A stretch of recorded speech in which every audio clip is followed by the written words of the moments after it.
Então, boa tarde a todos, muito obrigada pela presença de vocês.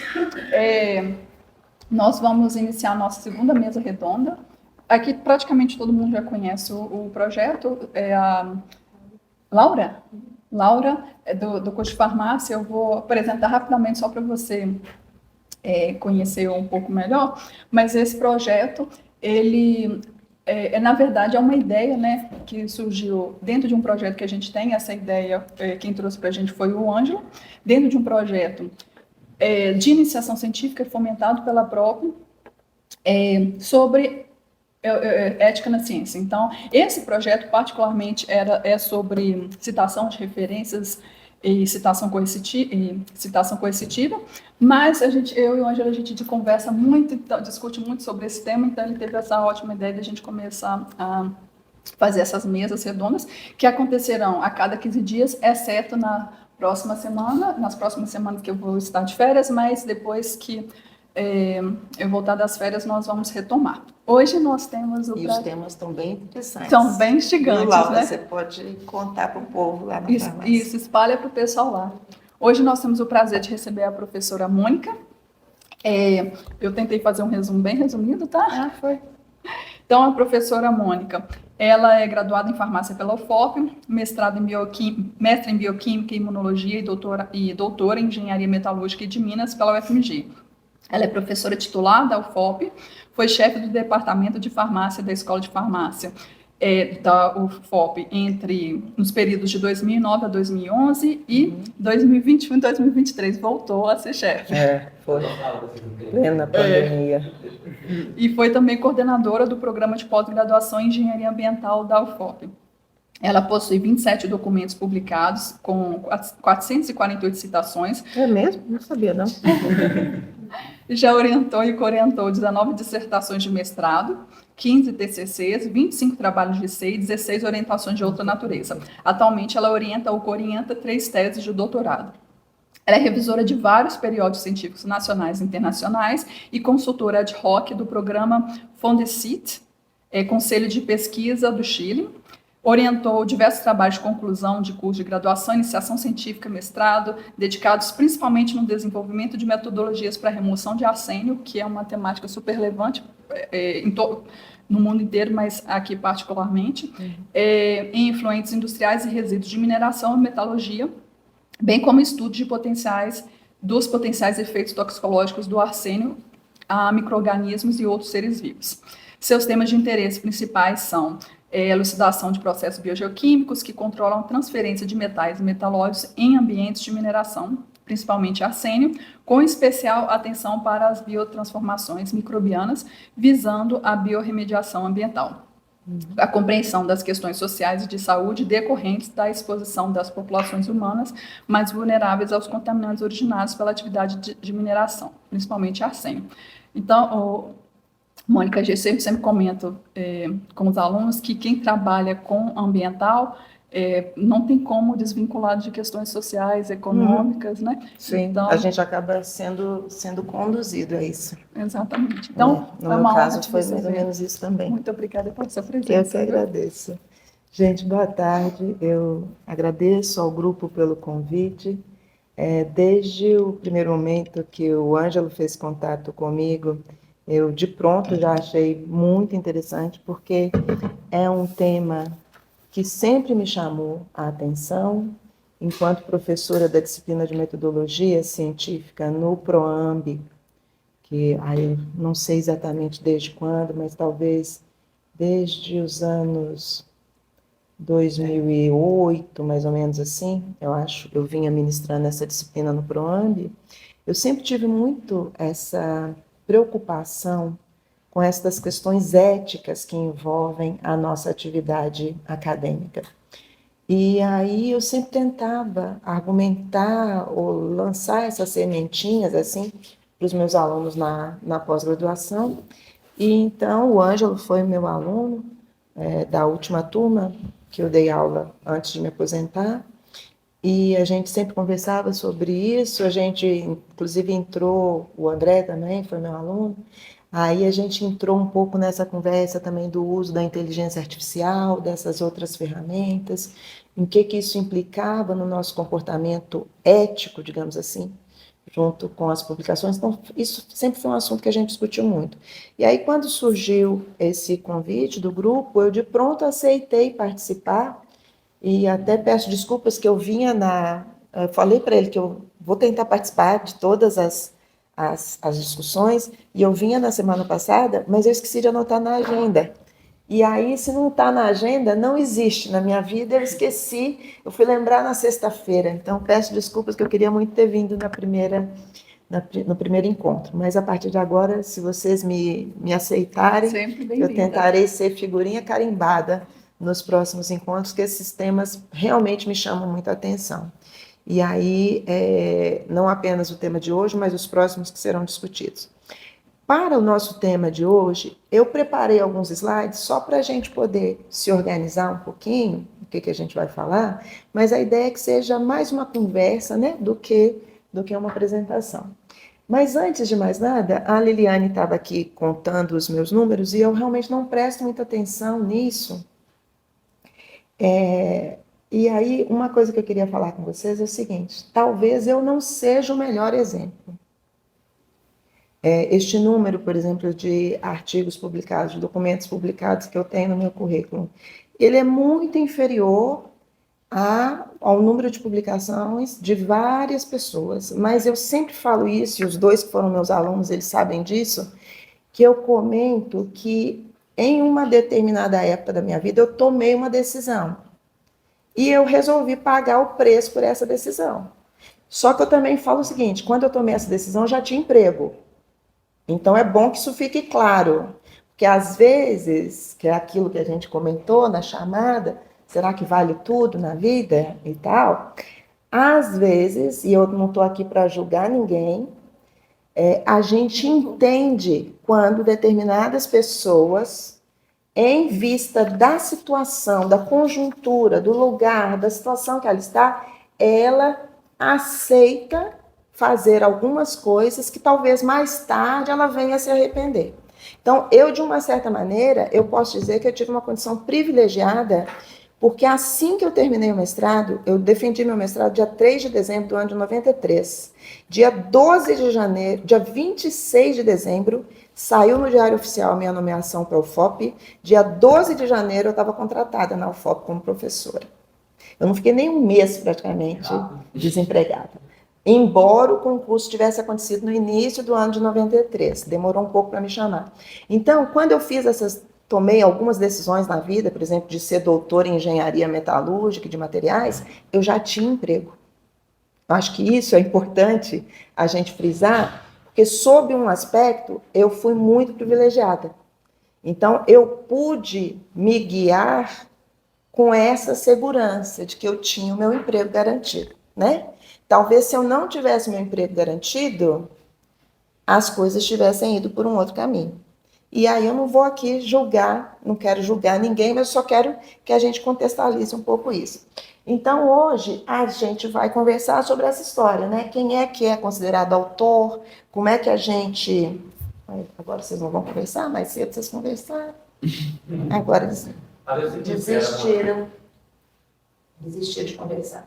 Mas aí a gente vai conversar um pouquinho. Liga o telefonezinho que fica do lado. Cadê? Pode ser um Osmar contato, né? E aí essa questão é uma questão bastante subjetiva, para a gente discutir quem é autor, em que ordem a gente coloca esses autores num artigo científico, quem define isso, né? Quem é que vai definir quem são os autores e qual vai ser a ordem. Por isso que eu estou falando, manda quem pode, obedece quem tem juízo. Tem época na vida da gente que a gente só aceita. Tem época na vida da gente que a gente pode opinar mais e tal. Então, isso a gente tem que pensar. Mas, apesar dessa questão ser muito subjetiva, tem algumas maneiras da gente tentar tornar isso um pouco menos subjetivo. Trazer isso para um lado mais racional. Eu acho que é isso que a gente devia começar a pensar para a gente avançar um pouquinho nessas discussões. Por quê? Parece tudo muito lindo, você ter seu nome incluído num trabalho científico, e aí você, a partir do número de publicações, você vai ser mais reconhecido pelos seus pares, As pessoas vão falar, poxa, ele publicou 10 artigos esse ano, nossa, esse menino está no doutorado, já tem 4 artigos publicados. Aí todo mundo vai crescendo no olho. Então, é claro, a gente se envaidece disso. A gente normalmente acaba obtendo privilégios quando a gente tem uma publicação mais substantiva, digamos assim, dentro da academia, só que às vezes a gente esquece que isso vem com responsabilidade. Então, por isso que eu falei que eu não sou bom exemplo quando eu falo de publicação, porque eu tenho poucas publicações, porém, por outro lado, eu tenho uma certeza na minha vida. Todos os artigos que tem meu nome, vocês podem ter certeza que eu conheço esse artigo, desde a primeira página até a última referência bibliográfica que foi citada. Eu não tenho no meu currículo nenhum artigo que eu diga para vocês, ó, eu escrevi este parágrafo e este parágrafo. Não tenho. Mas é de novo o que eu falei. Foi uma decisão que eu tomei há vários anos atrás. E paguei o preço que fosse necessário para isso. E não achem vocês que eu não paguei caro. Paguei muito caro em determinadas ocasiões. Outra coisa também, que eu decidi há muitos anos atrás, mas também debaixo desse guarda-chuva do meu emprego. Eu não perco tempo publicando em revista e gráfica. Não perco tempo publicando artigo em revista. Assim, tem alguns, sim, que era o que dava para fazer. O programa pedia na época, era obrigada a já ter artigo submetido e tal. Não, o que vai dar aqui é isso. Mas, se vocês pararem para pensar, objetivamente falando, é quase o mesmo trabalho. Você montar um manuscrito para uma revista ruim, para uma revista boa, é quase o mesmo trabalho. Então, se você vai gastar tempo, sua energia, sua capacidade intelectual, vai fazer uma busca bibliográfica bem feita, vai tentar escrever, porque seu nome vai estar lá. Então, você não quer ver seu nome associado com o texto manuscrito. Se você vai gastar tempo com isso, tenta subir o sarrafo. E aí tenta numa revista de fator de impacto mais alto. Mas isso aí é outra questão. Mas assim, então, lembrando de novo, eu tinha esse guarda-chuva de já ter emprego, então eu podia me dar a certos luxos que quem ainda não tem emprego, às vezes não pode se dar. Tá? Então a gente vai tentar hoje discutir um pouquinho isso. Tem jeito da gente tornar essa questão que é tão subjetiva em algo um pouquinho mais objetivo, né? Como é que a gente organiza essas ideias? Aí, o pessoal do grupo já colocou lá no Drive, que eles compartilharam no convite com vocês, alguns materiais que ajudam a gente a entender um pouquinho melhor quem é, de fato, autor de um artigo científico, quem pode ser chamado, quem pode pleitear ter seu nome incluído numa publicação científica, né? Então, para que a gente possa discutir sobre isso, eu acho que tem algumas coisas que a gente tem que pensar, assim. Isso varia de área para área. Por exemplo, eu dou sempre o exemplo do meu marido, que eu estou falando no começo. Meu marido é matemático, mas da área de educação matemática. Então, nas áreas sociais, é muito raro artigo com mais que 2 autores. Quando muito tem 2, 3 no máximo. Mais do que isso não existe. A grande maioria das publicações é de um autor. Porque eles vão pela propriedade da ideia mesmo. Porque quando o trabalho é teórico, é a ideia, o que saiu de dentro da minha cabeça. Então, se é só na minha cabeça que aquilo existe como teoria, então sou eu que sou o autor daquilo e eu que vou trabalhar em cima da fundamentação teórica para dar sustentação àquela minha teoria. Então, é muito comum, na área de humanas, os artigos terem 1, 2, no máximo 3 autores. Na nossa área, por exemplo, de tecnologia, que a gente não domina tudo, a gente não conhece todas as técnicas. A gente tem que, igual você falou, você trabalha com tratamento de efluente, você precisa de alguém da área de epidemiologia, às vezes, para te ajudar. Uma pessoa que é um químico, fisicoquímico, como é que ele vai ser bom de epidemiologia? Se ele não procurar auxílio de um epidemiologista, ele não vai sair do lugar. Então, nós, normalmente, temos múltiplos autores nos nossos trabalhos. Isso é uma coisa comum para nós, na área de engenharia, na área de biologia, na área de microbiologia, bioquímica, né? Então, isso já é uma coisa mais comum. E quem são os últimos, os primeiros autores, isso também muda de área para área. Nesses materiais que estão na pasta de material suporte, tem também algumas discussões a esse respeito, alguns modelinhos assim para áreas diferentes, a área de humanas, a área de ciências e tal, a área de saúde. Então, para a gente, na nossa área, a gente tem normalmente a seguinte distribuição. O chefe do grupo, o mentor intelectual daquela linha de pesquisa, daquele trabalho, é o último nome. E as pessoas que, de fato, trabalharam no desenvolvimento daquele projeto são o primeiro e o segundo nome. E ali no meio estão aquelas pessoas que contribuíram parcialmente para o desenvolvimento daquele trabalho. Mais ou menos é esta a ordem. Isso é obrigatório? Não, isso não é obrigatório. Também não é obrigatório. Por exemplo, se você, Leandro, ele resolveu que ele está com tempo sobrando, ele resolveu que ele vai fazer um artigo de revisão. Não necessariamente ele vai ser o último autor. A depender de como ele trabalhar com esse artigo de revisão, talvez ele vai ser o primeiro autor desse artigo de revisão, né? Então, porque eu estou assumindo que você não vai para a bancada mais, assim, encostar a barriga na bancada. Mas se você quiser também, você pode ser primeiro autor nesse caso. Mas é mais provável só no caso de um artigo de revisão. Então, tem algumas coisas que a gente vai acostumando e que a gente vai adotando como prática nas áreas. Isso não tem nenhum lugar que está escrito, está definido que tem que ser assim. É mais uma questão de costume que aconteça dessa maneira. Uma outra coisa que eu queria comentar com vocês também é que nome em artigo não é moeda de troca. Não deveria ser, né?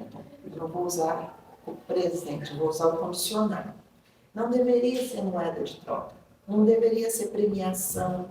Não deveria ser prêmio de consolação para alguém.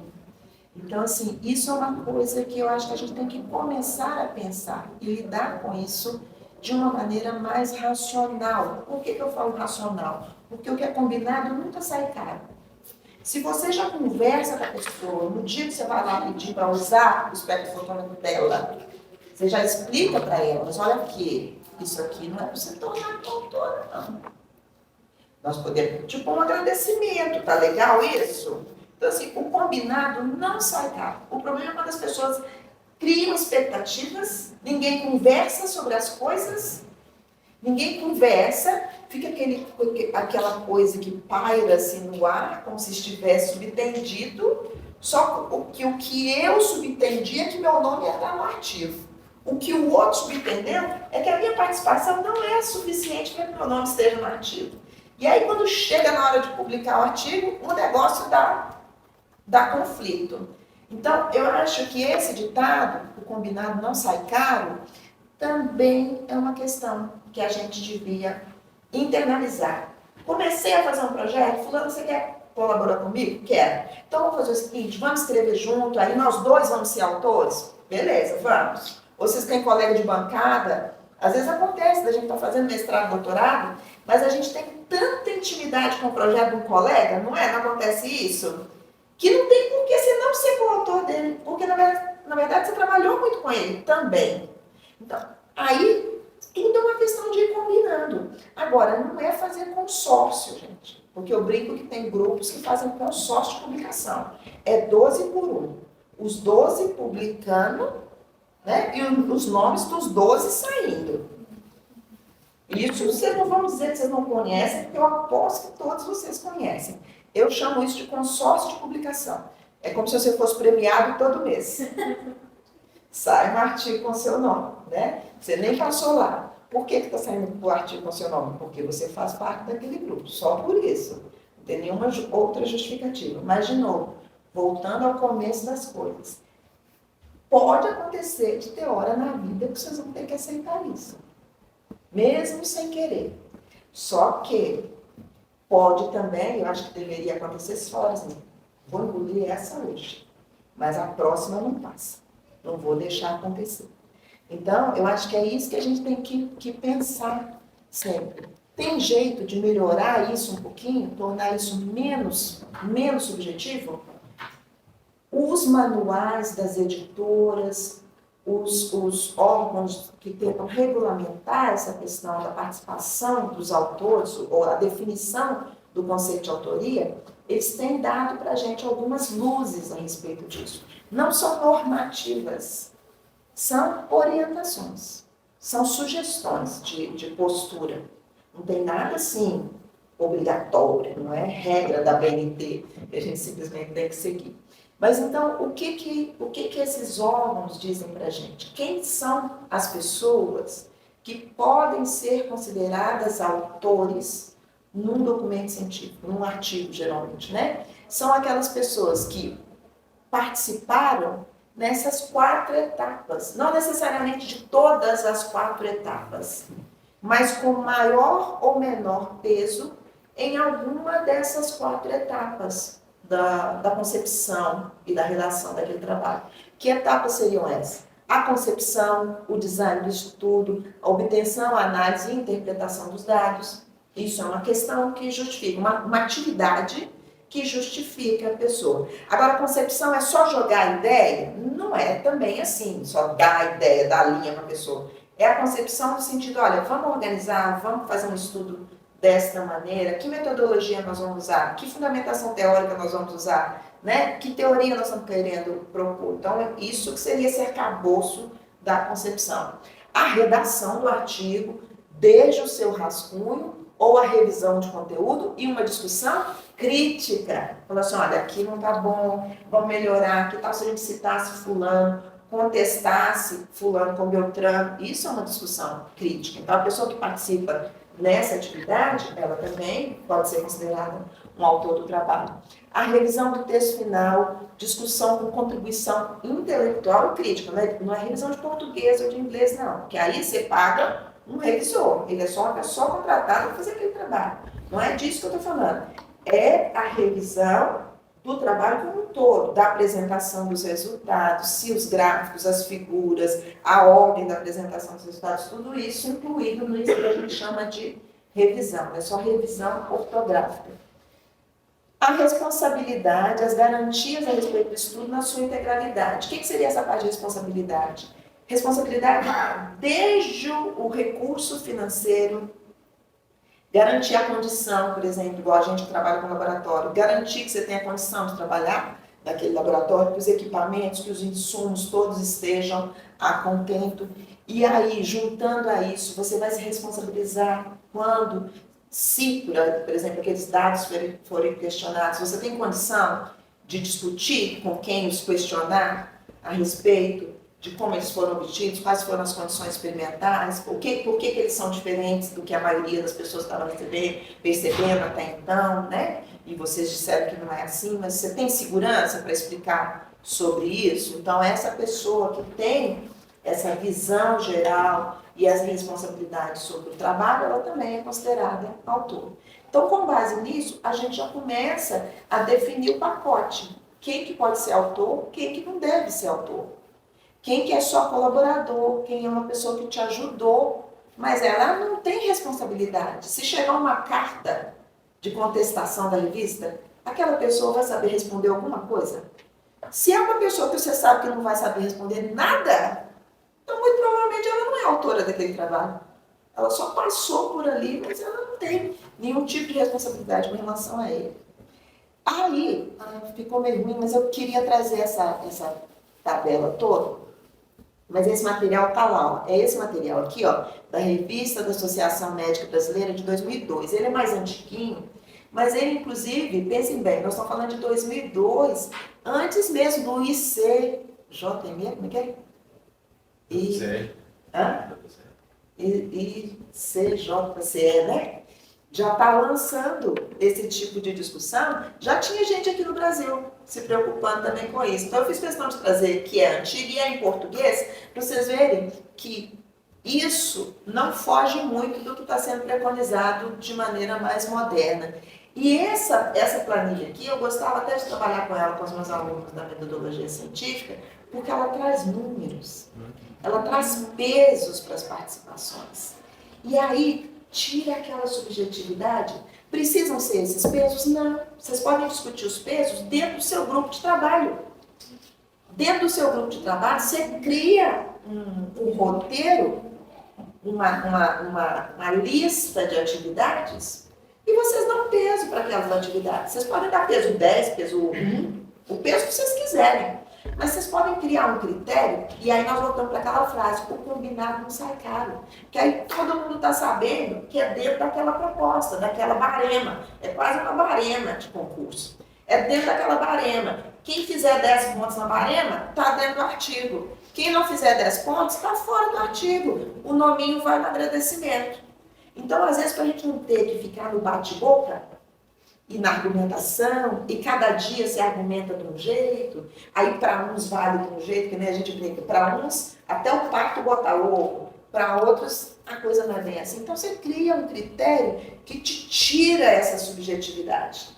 E aí, com todos os seus colaboradores, você fala assim, ó, o nosso esquema aqui é esse. Aqui o nosso sistema de trabalho é assim.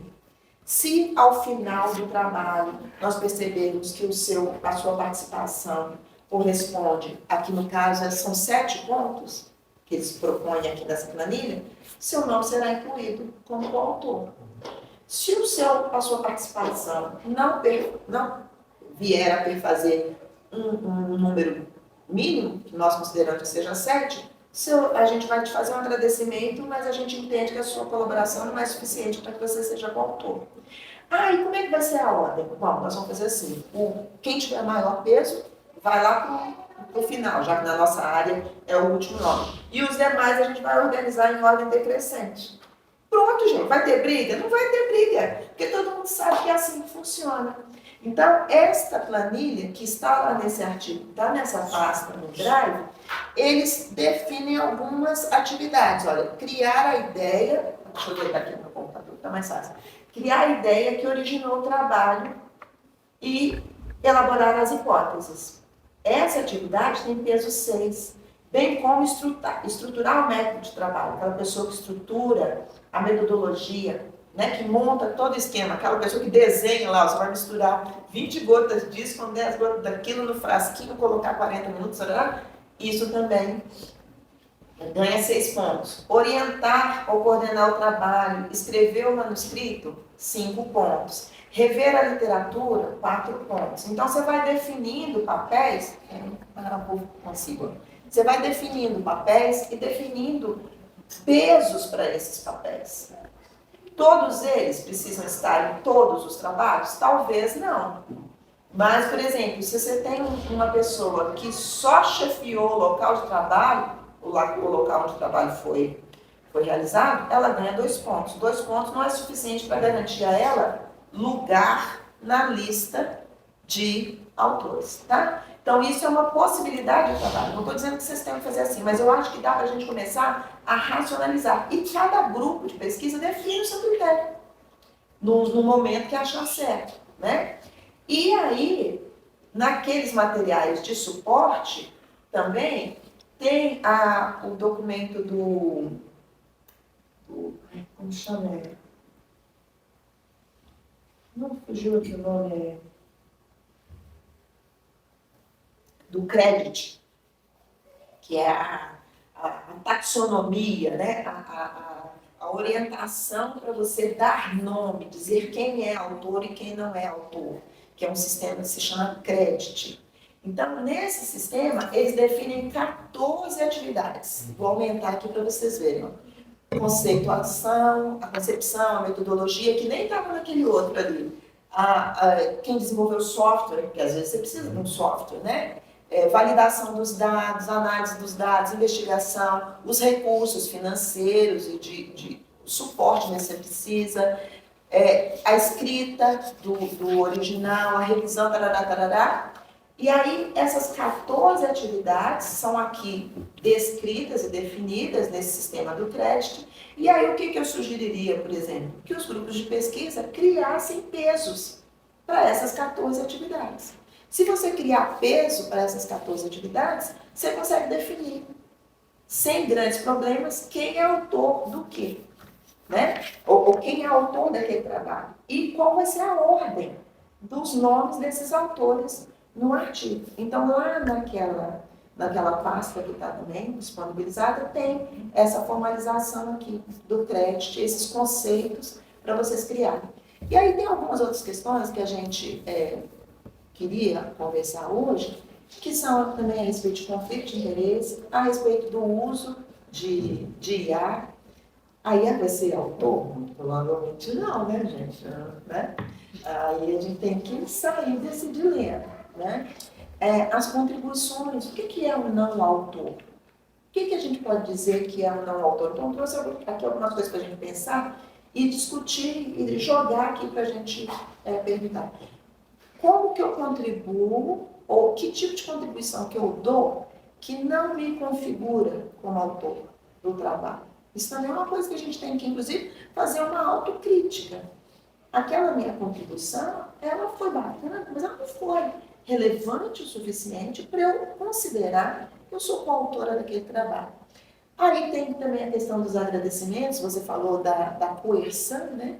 Que tem gente que quase que obriga a gente a incluí-lo, nem que seja nos agradecimentos, tem hora que você quase é coagida a isso. E eu trouxe aqui uma outra coisa para vocês, eu até tenho aqui para mostrar, sobre declinar a autoria. Se vocês já viram alguém que declinou de ser autor de algum trabalho. E aí, como isso não é uma coisa muito comum, não é uma coisa que as pessoas conheçam, como é que você faz isso oficialmente, por incrível que pareça, isso já aconteceu comigo. Igual eu falei para vocês, eu fiz algumas escolhas na vida. E aí, uma delas é de não ter meu nome incluído num artigo que eu não me reconheça de fato como autora. E recentemente eu pedi para que retirassem o meu nome. E aí eu posso mostrar para vocês como é que se dá isso de você... É só pegar o meu pendrive. Tem jeito de você oficialmente, ter um momento assim mais adequado, e você oficialmente pedir para ter o seu nome retirado de um trabalho. Então, assim, é comum? Não é comum. Alguém pode, na hora que eu pedi isso, eu falei, vai ter gente achando que eu sou doida, inclusive expliquei para o líder do grupo, falei assim, não tem nada a ver, mas assim, é uma questão minha, eu sou da roda antiga, se eu não pus a mão do começo até o fim, eu prefiro que meu nome não esteja lá, porque ele estava achando que era moeda de troca, e eu expliquei para ele que, no meu caso, não precisava. E aí, a gente fez o processo para eu pedir a retirada do meu nome. Então, assim, é aquilo que eu falei, as minhas escolhas eram porque eu já tinha emprego. Quem que vocês conhecem, sã consciência, fala assim, não quero esse artigo publicado, não. Não quero meu nome, não. É porque você já está numa situação de conforto. Em outras fases da vida, talvez eu não pudesse me dar esse luxo. Ai, que bom, puseram meu nome no artigo. Ai, que beleza, não tive que fazer nada, né? Mas tem fase na vida da gente que a gente sabe que não precisa mais disso. Então, dá para fazer, eu trouxe aqui para mostrar para vocês como é que dá para fazer. E também para mostrar essas coisas de como que dá para fazer, deixa eu ver se eu estou com acesso à internet aqui, se eu não estou. Eu coloquei um negócio lá na pasta para vocês, que é esse Tenzin. Não sei se você já ouviu falar dessa ferramenta. Tem esse Credit, que é justamente essa taxonomia de o que é um autor. O que ele tem que fazer para ser considerado um autor. Então, se vocês clicarem no Credit, vai aparecer isso aqui, ó, essa lista das 14 atividades, a definição das 14 atividades, e aí vocês vão entender se a pessoa é autora ou não é autora em função da participação que ela teve naquelas 14 atividades. Se vocês puserem peso para essas 14 atividades, à semelhança dessa planilha, vocês vão ter o nome da atividade e o peso da pessoa naquela atividade, vocês vão saber qual que é o somatório para cada pessoa, vocês vão saber se ela pode ou não ser considerada como autor, deve ou não ser considerada como autor. E tem essa ferramenta aqui, vou ver se eu estou com acesso à internet. Estou. Eu deixei uma planilha lá na pasta também, até esqueci de falar isso com você, Ângela, não sei se você viu. Não vi, não. Eu deixei uma planilha lá. Essa plataforma Tenzing, ou Tenzing, não sei como é que é o nome, é muito interessante.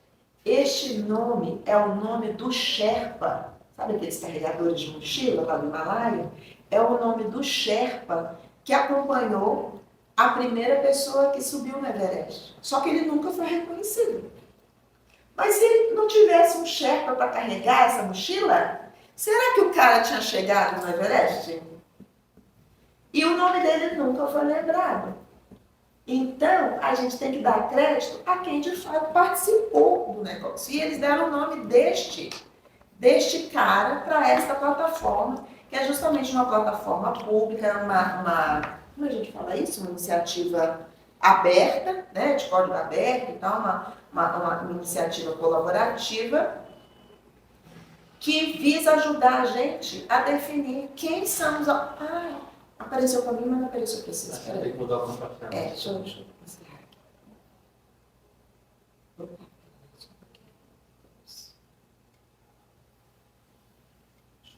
Deixa eu ver onde é que eu vou. Aqui um problema atrás do equipamento. Deixa eu finalizar aqui. Deixa eu ver se agora eu consigo compartilhar essa tela.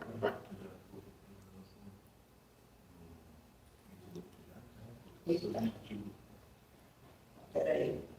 Agora eu estou precisando. Deixa eu ver como é que eu vou fazer isso. Eita. Agora faltou conhecimento tecnológico aqui na pessoa. O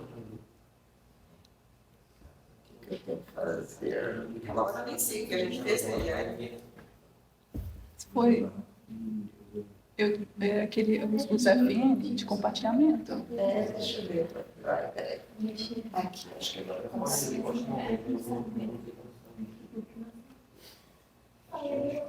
Só está mostrando a minha tela inicial.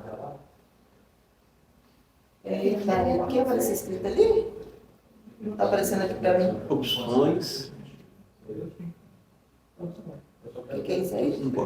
Nova janela? Não, né? Sim. Ué, não estou sabendo, não. Sumiu aqui. Peraí, que agora faltou aqui conhecimento tecnológico. É a pessoa por trás do sistema operacional. Tem umas horas que a gente tem que dar uma de doido. Tá lá na pasta lá, ô, professor? Está na Depois a pasta. gente olha então. O online não está, não. Mas se eu conseguisse entrar na pasta também, né? Ali naquela planilha, naquela plataforma, tem um Google Docs com uma planilha. Aí nessa planilha tem todas aquelas 14 atividades. Aí você vai pôr o nome da pessoa, o posto que a pessoa ocupa, qual departamento ela é, que universidade ela é, e você vai ticando em quais atividades ela participou naquele artigo. Aí no final, quando você já tiver o nome de todo mundo, ele pergunta assim, você quer gerar uma lista de coautores? Porque a gente não tem que mandar, quando submete um artigo, qual foi a participação de cada autor? Você quer gerar uma lista de autores? Aí você fala que sim, ele gera a lista para você, já com o nome de cada autor, com a participação daquele autor no trabalho, dentro dos conceitos do sistema Credit. Já vem escrito. Então, foi a conceptualization, foi a validation, foi a methodology, foi não sei o que fulano fez. Então, fulano fez 1, 2, 3, 4, 5 atividades. O outro fez 4 atividades, o outro fez 3 atividades. Ele já gera aquilo tudo para você automaticamente. Eu vou dar uma de doido aqui. Olha o tanto que ele está travado. Eu desconectei. Acho que é mais pode ser mesmo. Acho que é mais ele. Deixa eu desligar ele de novo. Porque aí ele gera a lista para você e você já tem os papéis de todas as pessoas naquele documento, tá? E gera de acordo com aquela terminologia que eu comentei com vocês. Outra coisa também que eu queria mostrar para vocês, só para vocês terem uma ideia disso que eu falei de declinar de ter um nome envolvido num artigo, não foi briga, não foi nada, gente. Foi muito tranquilo com relação a isso, inclusive. Eu recebi, vocês sabem quando a gente submete um artigo e você recebe um e-mail automático da revista dizendo que seu nome foi incluído? Eu levei um susto. Falei, oi? Que artigo é esse? Peraí, não estou entendendo. Aí, uma das pessoas do grupo, eu tinha mais intimidade, mandei um zap na hora. Eu falei assim, não estou entendendo. Não apareceu um artigo aqui. Aí a pessoa falou, não, mas você não ajudou a gente quando a gente submeteu a proposta? Falei, sim, mas aquilo, a minha participação estava mais restrita a uma parte. Essa parte eu já tinha escrito o artigo, eu já tinha revisto tudo e tal. Não precisa tomar nome em todo artigo que sair em decorrência desse projeto que foi aprovado, não, pelo amor de Deus. Não precisa, eu não li nada, eu não olhei nada, como é que eu vou pôr meu nome aí? Aí eu pensei assim, se eu pedir para tirar agora, no processo de submissão, isso pode dar chabu com o editor. Você que é editor de revista, ele ia achar no mínimo esquisito que um autor, assim que o artigo foi submetido, pedisse para tirar. Aí eu falei assim, eu não vou pedir agora não, mas quando ele voltar para a revisão, aí eu vou querer que vocês tirem meu nome do artigo. Porque aí ele já passou pelos pares, já está no processo de revisão, é só naquele ajuste, porque eu fiquei com medo. Hoje nem pode mais fazer isso. Nem pode mais.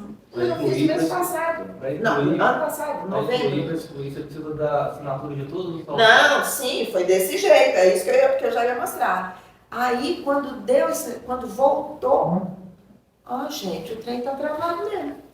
Como é que eu vou fazer? Deixa eu desligar aqui, então. Pera lá. Aí, quando voltou, oh,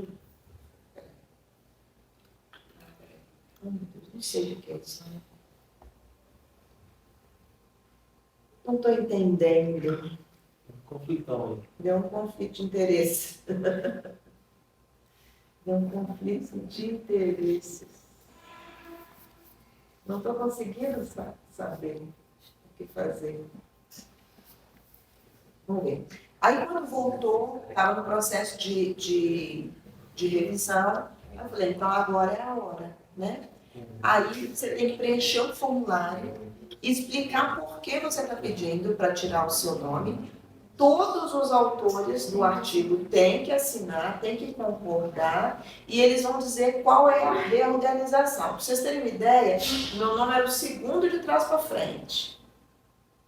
E eu pedi para tirar. Mas é aquilo que eu falei, eu sou meio doida. Então não me tomem como exemplo. Mas eu pedi para tirar, que eu achei que era o que era mais certo no momento a se fazer, entendeu?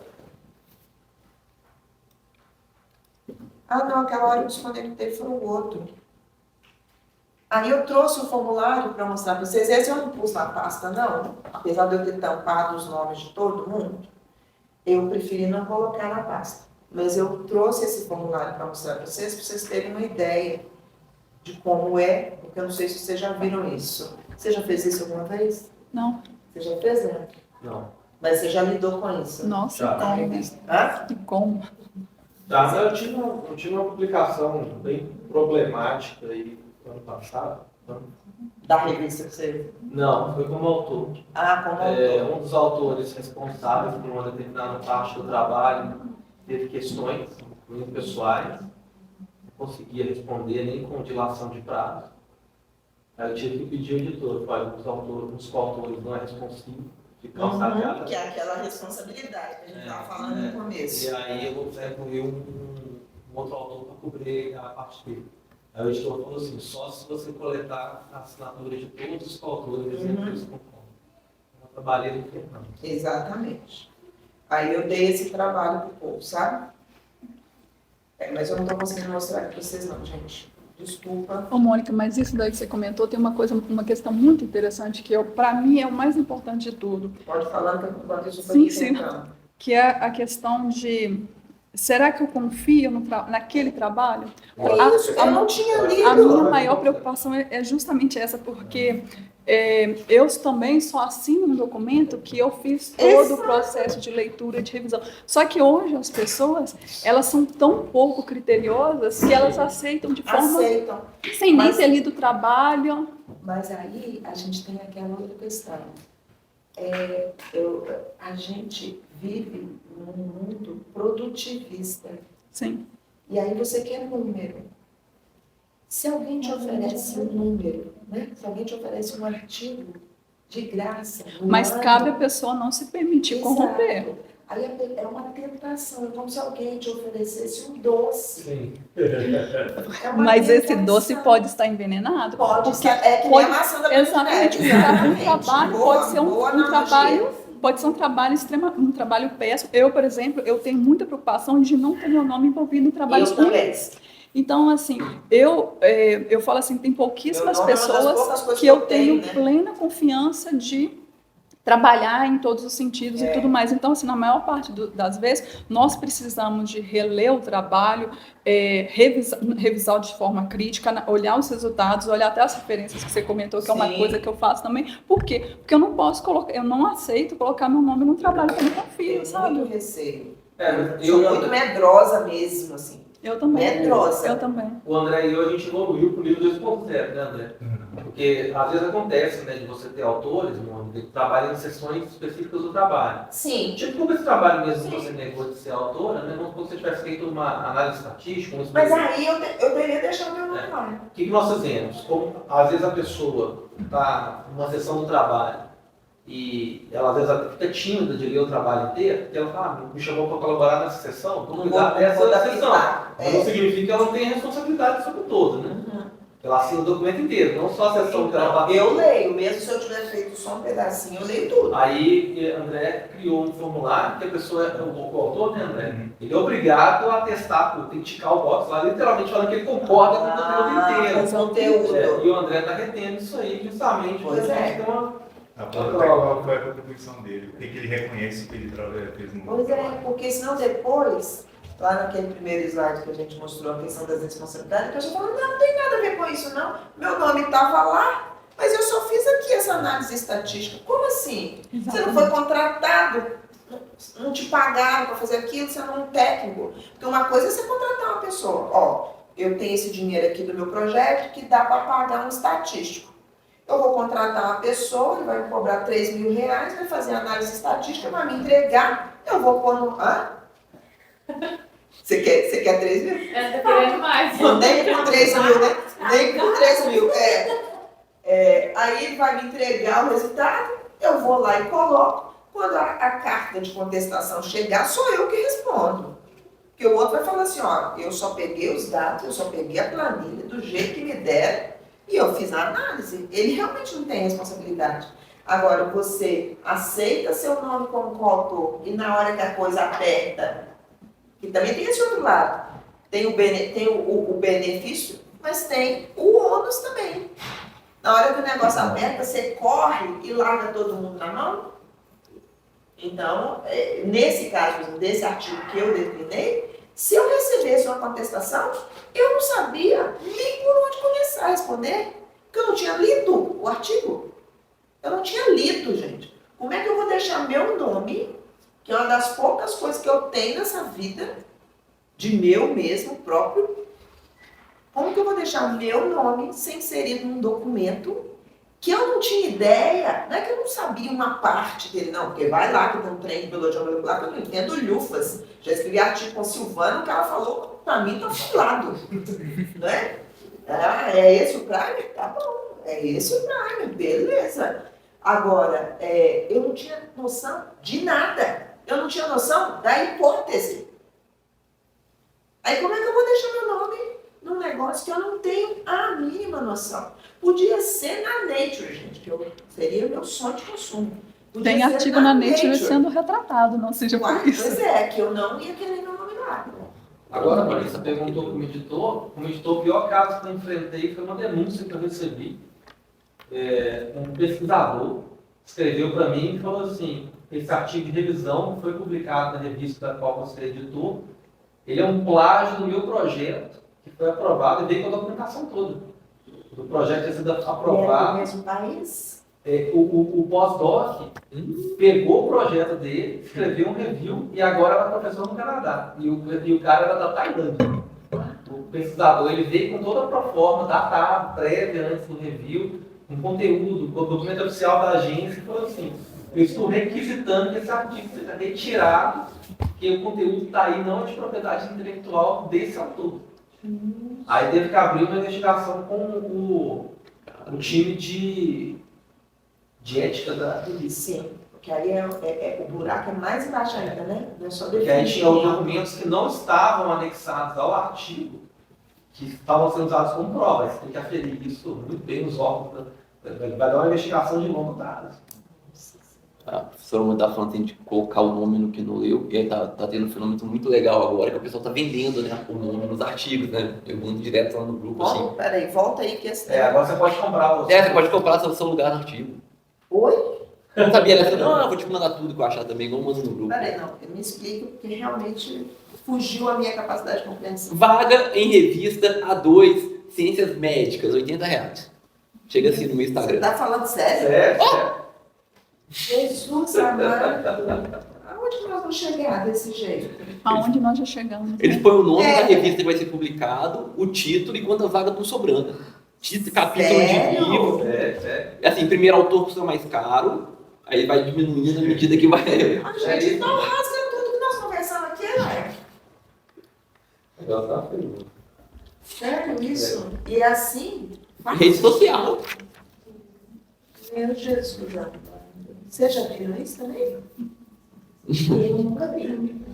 Eu vou mandar pra vocês as páginas. Eu mando tudo pra Liliane, ela chora. As páginas. Não tô me achando. Ele do mercado. Ô, se eu tudo errado na vida, eu vou vender artigo.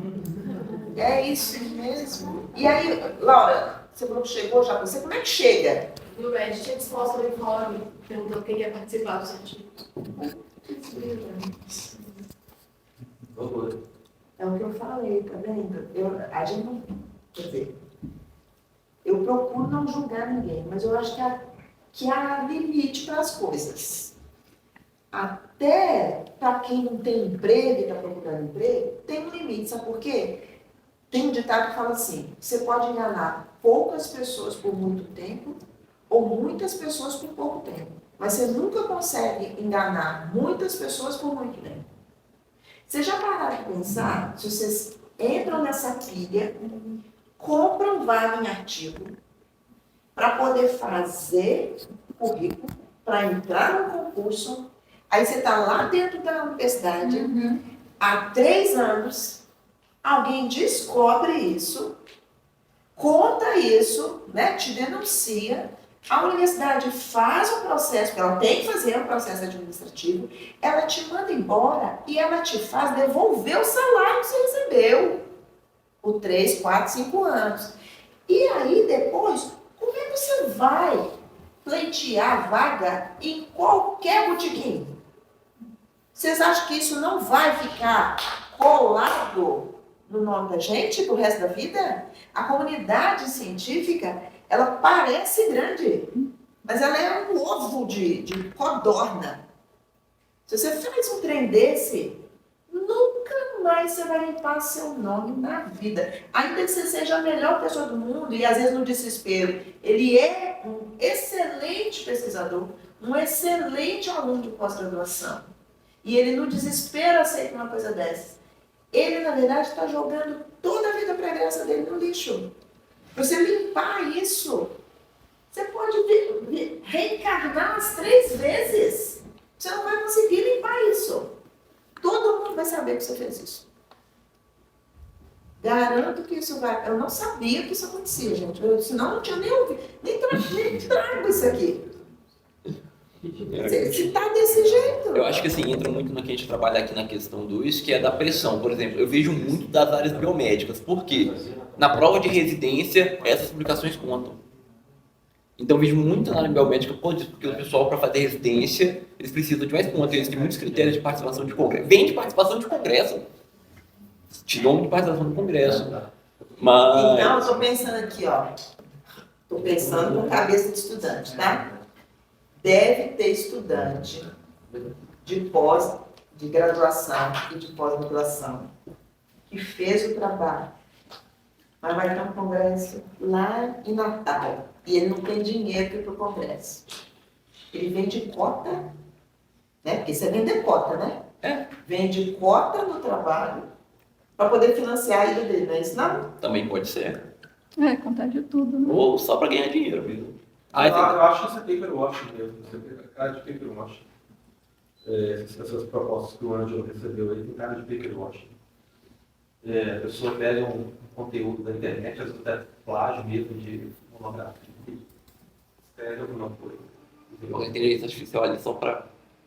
Dá uma outra cara. Eu estou ligando e desligando para ver se os dois voltam a conversar, não estou conseguindo, não. É o que Mônica, a vamos começar pega, com as né? questões? Já estamos, né? Essa primeira questão aqui que eu acho bem importante, porque... Mas você não quer abrir para o Não, eu vou colocar. Porque eu acho, provavelmente é o maior problema que nós enfrentamos, né? E que é a questão da autoria honorária e autoria fantasma, né? Em diversos comitês acadêmicos, observa-se a inclusão de nomes em listas de autores sem que haja necessariamente uma contribuição intelectual expressiva ao trabalho, que é a prática conhecida como autoria honorária. Em contrapartida, há casos em que contribuições relevantes não são reconhecidas formalmente, configurando a autoria fantasma. Na sua avaliação, você já falou um pouco sobre isso aqui, mas nós queremos aqui focar nessa questão. Até que ponto essas práticas refletem uma cultura enraizada nas relações de poder e hierarquia da academia? E quais caminhos você enxerga como viáveis para mitigar tais distorções na atribuição de autoria? É profundo, né, Mônica? Assim, os caminhos, acho que são mais ou menos esses que a gente comentou aqui. Eu acho, a questão é que nós temos, eu sempre falo isso, e usava esse exemplo até com os meus alunos.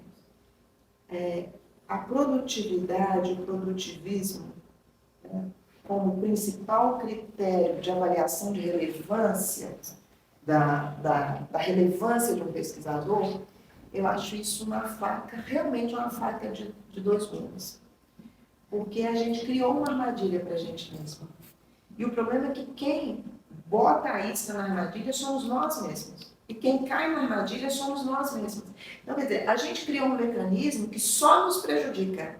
E somos nós próprios que alimentamos esse mecanismo. Parece uma coisa completamente irracional. E se você olhar de fora, ela é completamente irracional, mas os próprios responsáveis somos nós. Então, enquanto a gente não questionar mais profundamente estes critérios de avaliação, e não dissermos, olha, tudo bem, publicação é relevante, mas, por exemplo, eu não me preocupo muito com o número de artigos. Eu já preocupo mais com o fator de impacto do que está sendo publicado, por exemplo. Alguns comitês de área estão indo para esse lado. Outra coisa também que alguns comitês de área ou alguns órgãos avaliadores fazem é avaliar essa posição do nome da pessoa no artigo.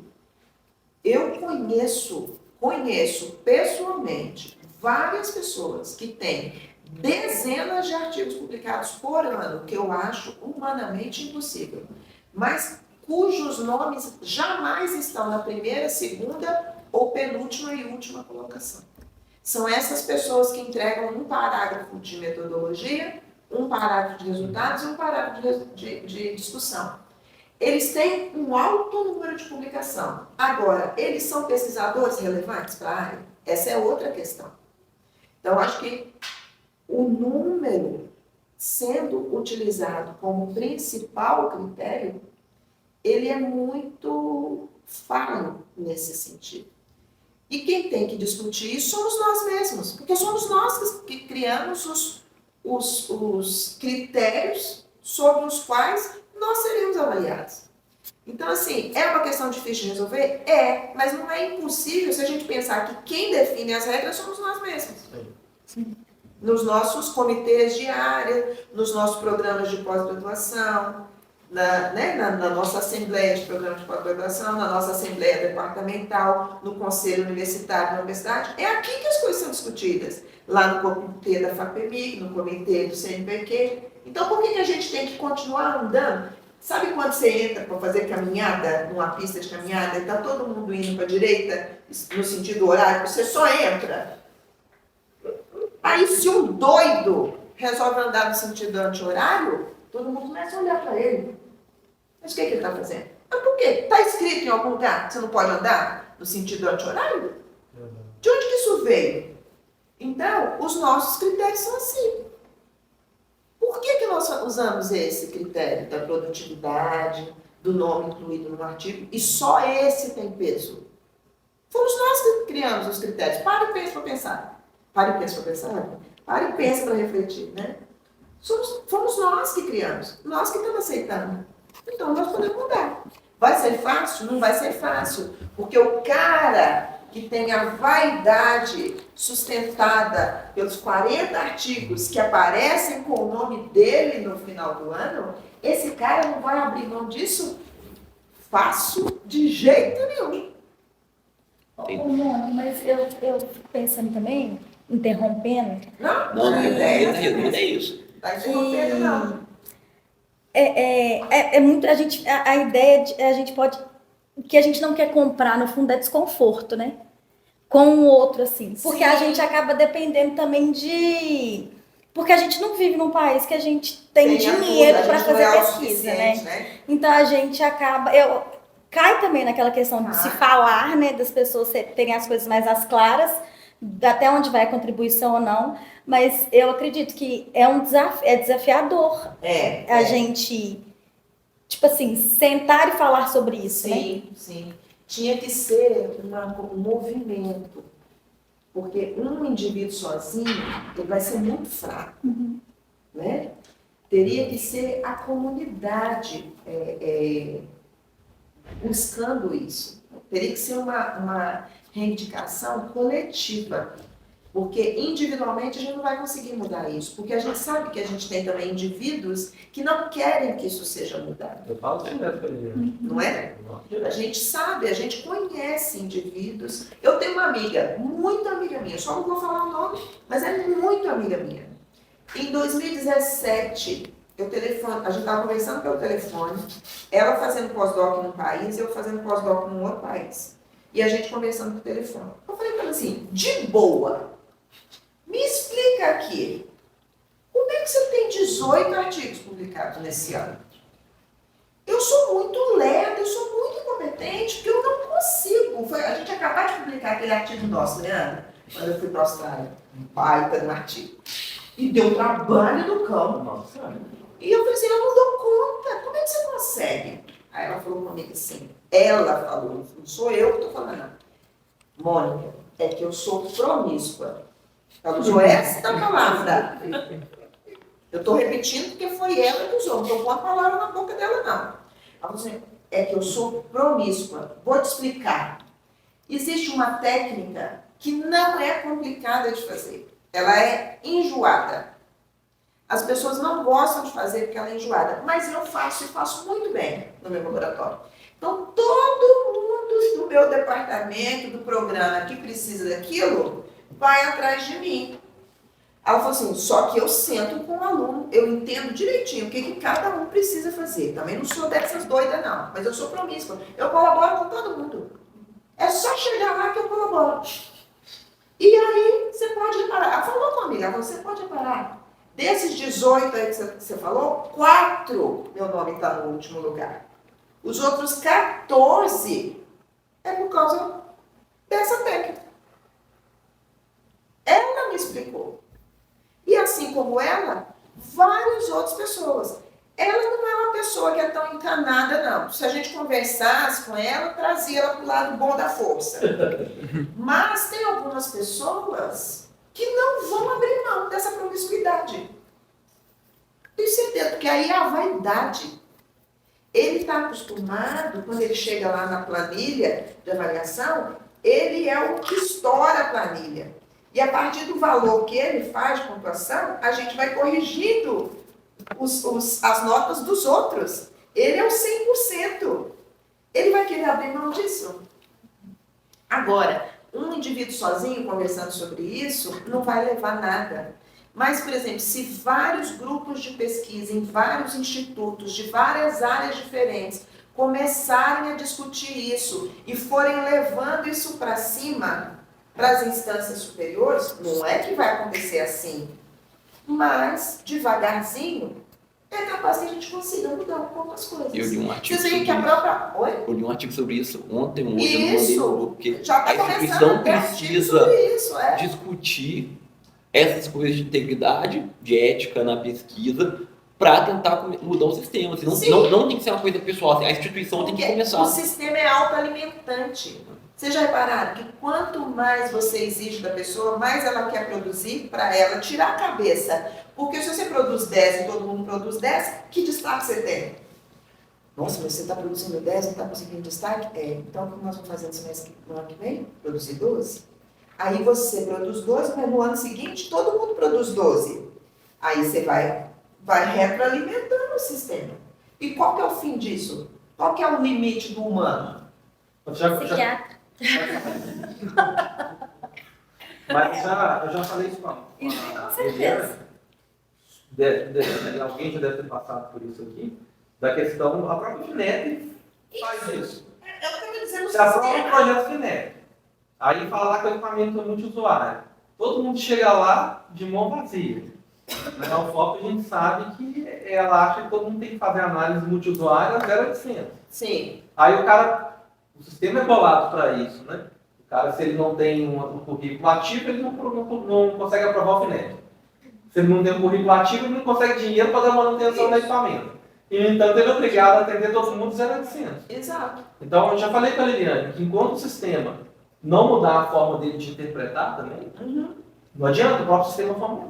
Não, e ainda tem mais uma questão que eu achei que era isso que você ia falar, porque vamos supor que hoje, no edital de 2024 do FINEP, a exigência para você submeter é ter no mínimo 5 artigos publicados na área, nos últimos 3 anos, vamos supor.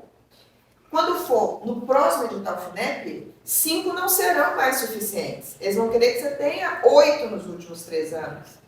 E aí o sistema vai se alimentando.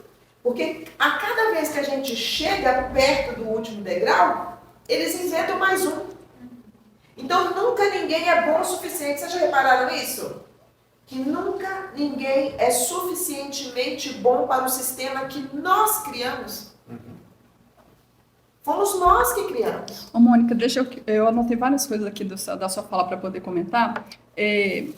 Às vezes, com pequenas ações, a gente consegue fazer algumas modificações, né? Quando você comentou, eu vejo um currículo com 20, 30, 50 artigos, como isso é possível. Um professor, amigo meu, por quem eu tenho uma grande admiração, ele comentou comigo que ele participou de uma banca de um concurso. Ele olhou para um candidato de concurso, ele tinha acabado o doutorado, e ele tinha um número imenso de artigos.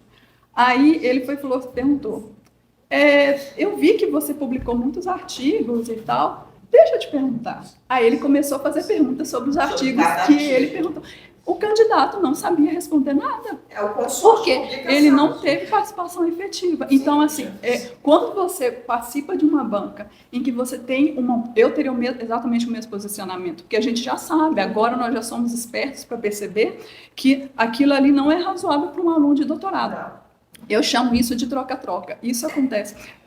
É uma situação muito complexa, eu entendo perfeitamente, porque assim, o que acontece? Houve uma banalização da autoria de artigos, Sim. porque eu até falei isso lá no Cefet na semana passada, que eu dei um seminário lá, eu estudei muitos artigos, eu estudava muitos artigos antigos por uma questão específica. Eu via que os artigos, eles tinham pouquíssimos autores, e eu achava aquilo maravilhoso. Sim. Artigos de química. Sim. Bom, e aí o que foi acontecendo com o passar do tempo? Por causa dessa pressão por produtividade e tal, o que antigamente era considerado agradecimento, começou a ser considerado autoria. Então, assim, houve uma corrupção. Mas o que eu acho pior de tudo? Porque hoje a gente vive num sistema, porque assim, não é que eu acredito, isso é dado estatístico.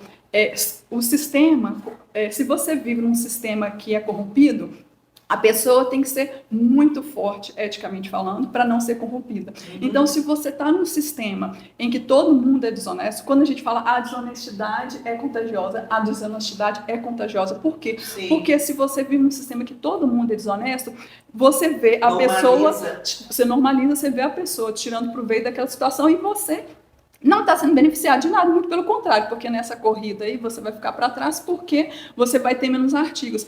E esse sentimento que você teve, eu lembro que quando eu terminei meu doutorado, quando eu consegui publicar 3 artigos, fantástico, Quando eu via uma pessoa do doutorado com um monte de artigo, eu achava aquilo impossível. Por quê?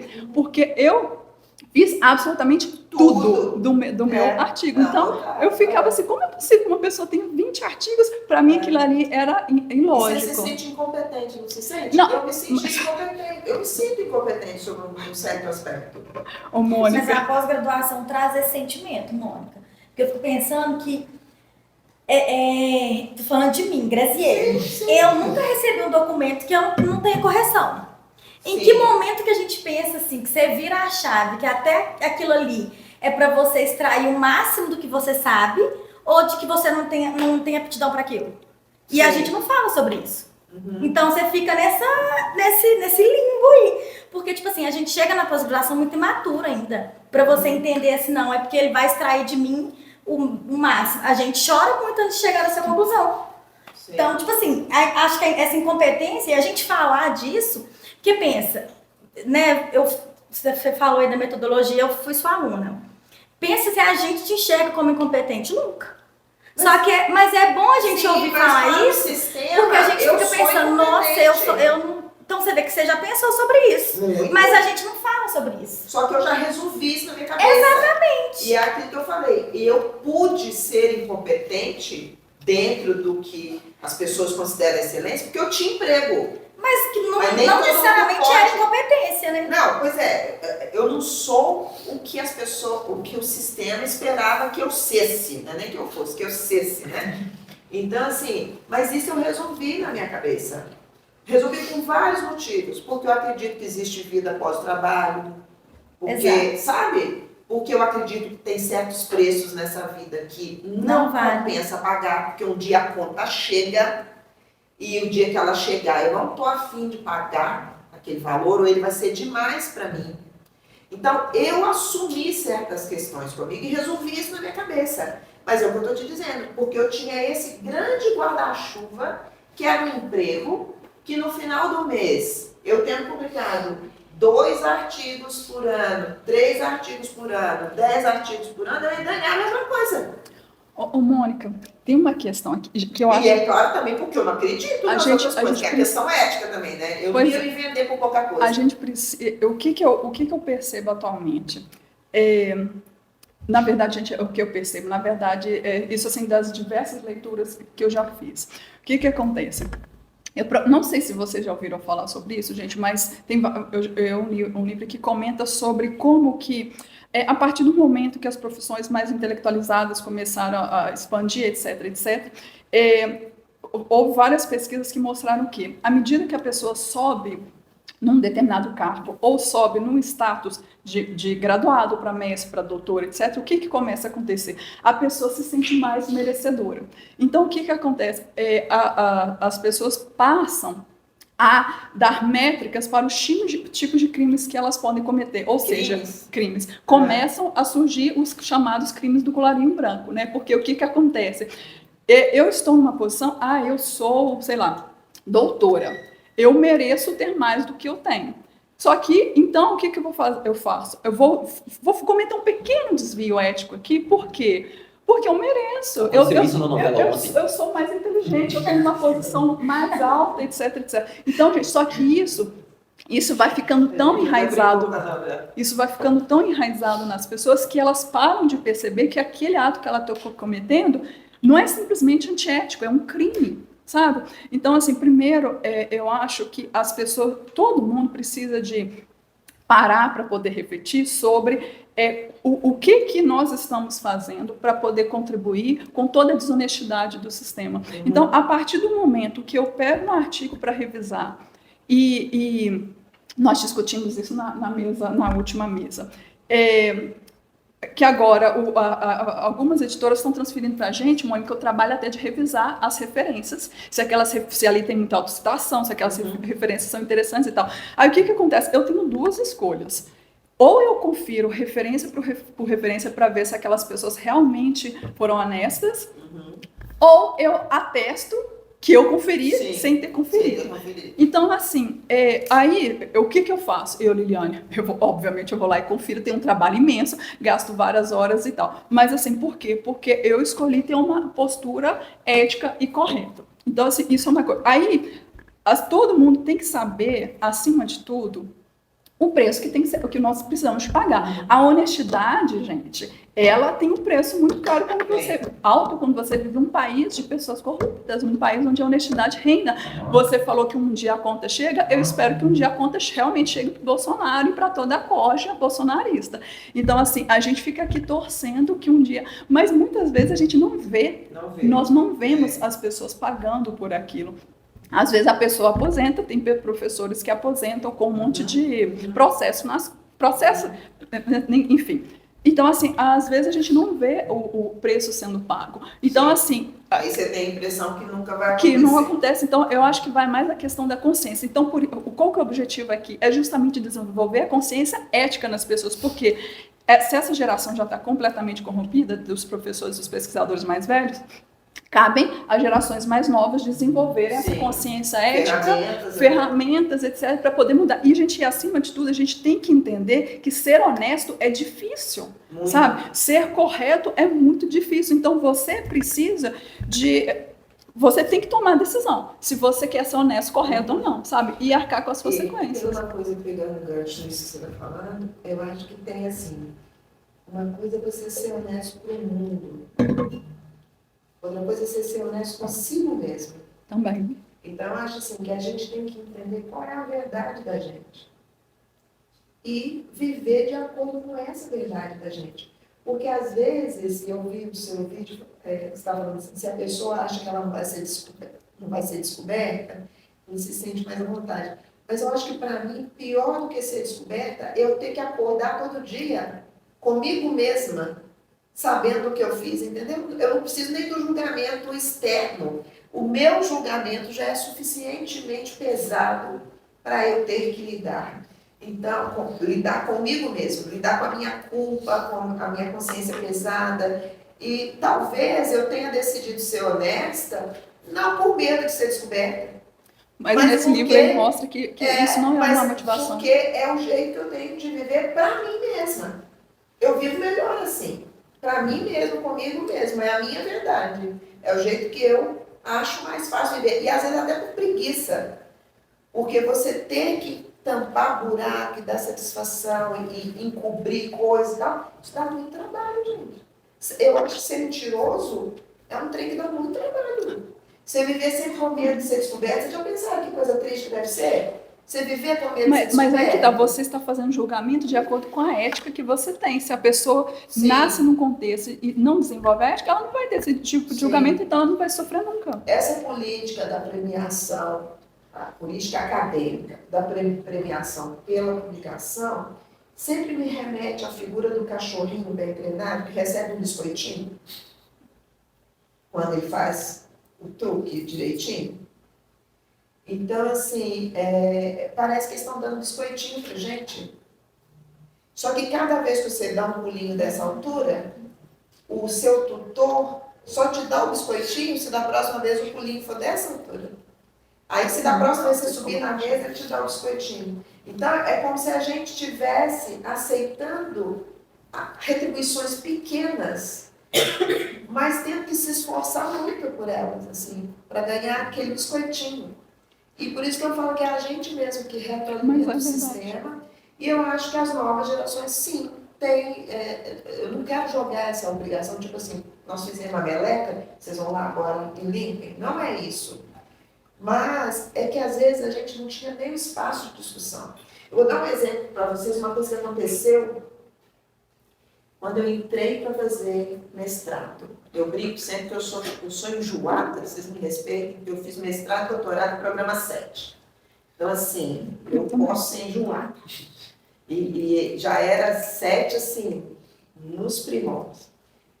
Um inverno, ano de 1991, se eu não estou enganada, o povo da bioquímica era tão neurado lá da UFMG, que de um dia para o outro, a gente tinha que apresentar seminário de um texto de 80 páginas.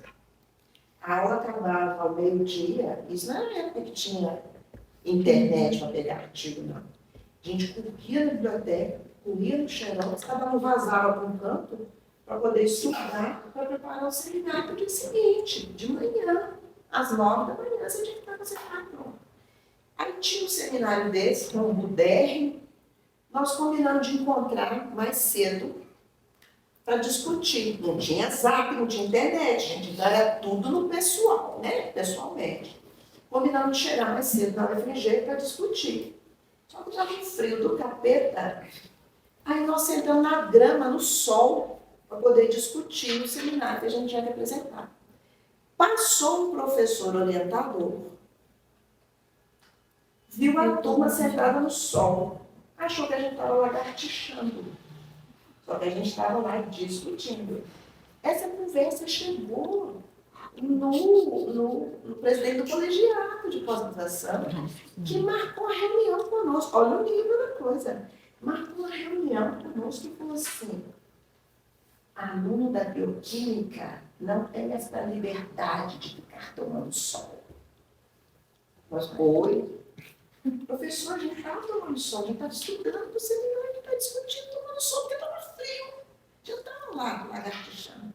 Então, nós tivemos que explicar que nós fomos vistos no sol do pátio do ICB, da UFMG, mas que nós não estávamos lá vagabundeando, que a gente estava estudando no seminário. Vocês acham que esta turma, que foi criada nesta concepção, explorada por esse tipo de professor orientador, que achava que tinha que espremer o nosso sangue. Nesta reunião, ele falou assim para a gente, aqui na bioquímica é assim, shape in or shape out. Você sabe o que isso significa, né, Traduzinho? Ou você se adequa, ou você vaza. E nós tivemos que dar a satisfação que a gente estava estudando. E aí vocês imaginam o tanto que foi rigorosa a avaliação dos nossos seminários depois desse dia que a gente tomou sol. Quem mandou tomar sol, né? Quem mandou tomar sol? Então, estas turmas que hoje, né, que foram formadas nesta época, destes programas de pós-graduação, são as turmas que hoje estão nos comitês de avaliação. Então, não será esta turma que, assim, facilmente vai abrir mão dos preceitos sobre o qual eles foram ensinados para pensar o mundo de um jeito diferente. Porque, às vezes, a gente nem tinha essa possibilidade que vocês estão tendo de pensar o mundo de um jeito diferente. Então, não é que a gente está querendo jogar para vocês a responsabilidade, mas como hoje os programas estão começando a ter um pensamento um pouco diferente, talvez seja um momento, sim, de vocês se reorganizarem e refletirem a respeito disso. E começar a fomentar, né? Assim, vários programas começam a fomentar, estudantes de diversas áreas começam a se perguntar. Eu acho que as coisas vão ter possibilidade de mudar, né? Os tempos são outros, assim. A gente aceitou, a gente participou dessa reunião e ninguém foi reclamar de assédio moral. Porque isso era uma palavra que nem existia. Era um conceito que não existia na época. A gente nem sabia do que se tratava. Não tinha nem como chegar para formalizar uma queixa. Sabe quando você não sabe? Fui atropelado. Quem te atropelou? Não sei. Não via, estava de olho fechado, não sei se era moto, se era carro. Você não tinha nome para dar para as coisas. Hoje vocês têm nome para dar para as coisas. É diferente, né? As coisas estão evoluindo. Então, assim, se eu tenho esperança de ver isso eu ainda, eu acho que eu não tenho, não. Ô, Mônica, você falou que as coisas estão evoluindo, eu tenho muitas dúvidas sobre isso, tá? Pois é. Eu passei por uma experiência que eu tava... Gente, isso foi 2015, já tem 10 anos. Não, foi antes de 2015. Nossa, tem muito tempo, ou seja, a coisa tá ruim já tem muito tempo. Eu lembro que eu dava aula, eu estava dando uma aula lá na UFMG para uma determinada turma. Aí eu corrigi um relatório, que naquela época nem tinha, sei lá, só era o Google mesmo, né? Que o pessoal pesquisava pelo Google e tal. Tinha um site que chamava... eu sei que era um site que tinha os relatórios prontos. Tem o Zé Moleza. Tinha uns... Aí Passei direto Passei fazer propaganda nos Esse quadros é o aqui de comunicação do fórum. Aí eu peguei um relatório que era um plágio plágio da internet e tal. Aí eu fui e expliquei para a menina, eu falei assim, olha, ela tirou 0, por que eu tirei 0? Porque o seu relatório foi um plágio, você simplesmente imprimiu um relatório da internet e tal. Aí a menina começou a discutir comigo, obviamente, naquela época não tinha tanta coisa de assédio, eu falei até não poder mais com a menina, de uma forma bem contundente. No final das contas, a menina estava chorando horrores e tal, e chorando, e eu fiquei sem entender aquilo, e ela falou assim comigo, ela não conseguia entender que plágio era um crime. Aí, Mônica, ela chorou tanto, e ela me convenceu disso, gente, pode ser que foi uma farsa, que ela foi uma excelente atriz, mas ela me convenceu. Acho que ela não sabia o que ela não sabia que aquilo era um plágio e que um plágio era um crime. Isso em 2015. Imagina a situação agora que com a inteligência artificial ficou tudo mais fácil e que direito autoral para essa nova geração não existe. Então, assim, aqui porque eu te falei que eu não tenho expectativas tão boas assim, porque além da gente estar discutindo essa questão, agora nós vamos ter que discutir, ensinar o que é ética, o que é honestidade, o que é um comportamento correto. Então, assim, tu quer falar, Leandro? Então, dentro disso que você está falando, e continuando o que a Mônica falou, e a Mônica tendo sido coordenadora de programa de pós-graduação, igual eu também já fui, atualmente, quando teve a judicialização do resultado da coleta, né? Antigamente era coleta CAPES, hoje é Copia, eu vi muita gente falando, né? Mas só podia ser as universidades particulares, né? Não tem nenhuma universidade federal judicializando, né? E aí aquilo arrastou tanto tempo na justiça, né? Que um dia eu resolvi dar uma bugada e baixei lá a petição, né? Que as universidades particulares tinham feito para judicializar o processo. Né? Então, deixa eu tentar entender um pouco melhor, né, da materialidade do processo. No final das contas, eu fui obrigado a concordar com as universidades particulares. Por quê? Você citou um governo, né? Mas eu não sei se a gente pode citar um governo específico. Tá? Por quê? Educação deveria ser política de Estado e não de governo. Sim. Mas, tecnicamente, a parte de avaliação da CAPES funciona como política de Estado. Porque lá se montam comitês, e esses comitês eles são lá fundamentais. Mas você tem o governo em outro. Só que a cada 4 anos eles trocam a regra do jogo. Sim. Então, se Você está jogando o jogo, eles trocam a as regra. universidades particulares reclamaram por quê? No terceiro ano da coleta do coleta CAPES, a CAPES não tem avaliação, faltando um ano para terminar. Porque o ano é 4 anos, né, de 4 em 4. Faltando um ano, eles estudaram a regra do jogo inteira. Né? E aí, por exemplo, uma das coisas que incentivou essa questão de autoria. Antigamente você tinha lá o pesquisador que ele até podia ser o dono do equipamento, mas ele ia lá e fazia medida. Ele não pedia nenhum aluno para fazer medida para ele. Ele ia lá e fazia medida. E ele escrevia a seçãozinha do paper, mas era ele que escrevia a seçãozinha do paper. Ele dava a contribuição intelectual dele, da expertise que ele tinha. Exatamente. Aí, de repente, o coordenador da pós-graduação chamava esse cara e falava assim, fulano, você tem 10 papers no ano X, mas só tem 2 com aluno. Né? Eu só produzi 2 papers com aluno, por que eu deveria ter mais paper com aluno? Não, porque agora a CAPES só vai avaliar, como contando com o programa de pós-graduação, se o paper tiver um aluno. Ou seja, o cara foi convidado pelo coordenador da pós-graduação a arrumar um aluno, mais de um aluno, para cada um desses 8 papers que não tinha aluno. Ou seja, quem gere o processo incentiva a corrupção. É o que eu acho. Né? Agora, né, só para terminar esse assunto da CAPES, mudaram de novo a regra da avaliação. O fator de impacto não é mais o preponderante. Né? Aí eu coloco aqui um caso, né, que serve muito para as novas gerações. Né? Eu era coautor de um trabalho e não fui consultado sobre a revista em que ele ia ser submetido. Quando eu vi a revista, eu escrevi para o autor de correspondência e falei assim, olha, esse trabalho tem muito mais potencial do que essa revista que você submeteu. Né? E ele falou para mim, você acha? Eu acho, não, tenho certeza. Mas agora eu não posso fazer nada porque está em vias de publicação. Tudo bem, fazer você até pode, você pode tirar pode pedir para remover o trabalho, mas ele não quis. Né? É o direito dele como autor de correspondência. Eu falo, na próxima, você me avisa antes que eu vou falar para você a revista onde você vai submeter. E aí ele pegou e me escreveu, e aí submeteu e publicou lá. Atualmente, a revista que eu indiquei ele é Fator de Impacto 13. E a revista que ele publicou o primeiro artigo sem me consultar é Fator de Impacto 1,5. Tá? Os dois artigos têm 1 ano só de diferença de publicação. O que está na revista de Fator de Impacto 1,5 tem em torno de 23 a 25 citações, e o que está na de 13 tem mais de 100 citações. É isso que a CAPES quer para a gente? Ou seja, ela fala que nós somos banidos das revistas de alto fator de impacto. Eu até consigo concordar em parte.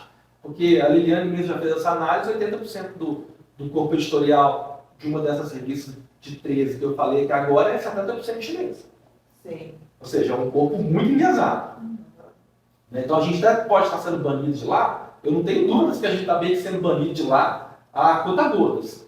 Mas será que acabar com o critério do fator de impacto com valorização da onde você publica é a solução para isso? O meu currículo mostra que não.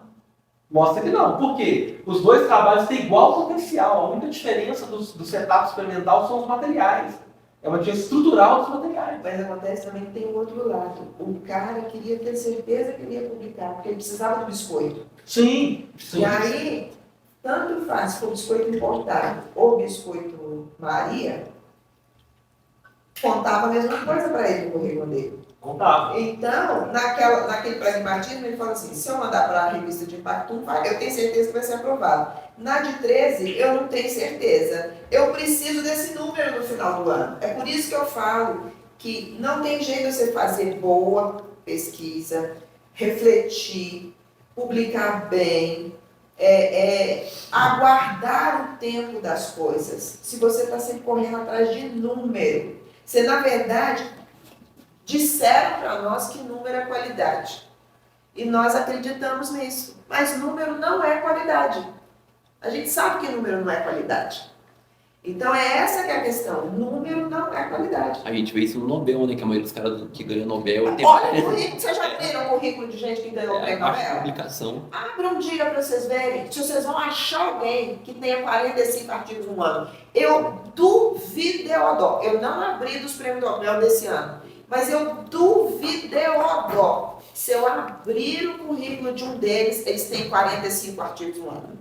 É normal você ver 3, isso é normal, 3, 4 artigos por ano. É o que eu falo, isso é humanamente normal. 45, vocês vão me desculpar, mas isso não é humanamente normal. Só para voltar na coisa que o Leandro falou assim, da questão de política de Estado e política de governo, a gente na pós-graduação tem um problema um pouquinho maior, né? Porque a pós-graduação, o pós-doc virou uma commodity, é internacional, então você está competindo com gente do mundo inteiro. Sim.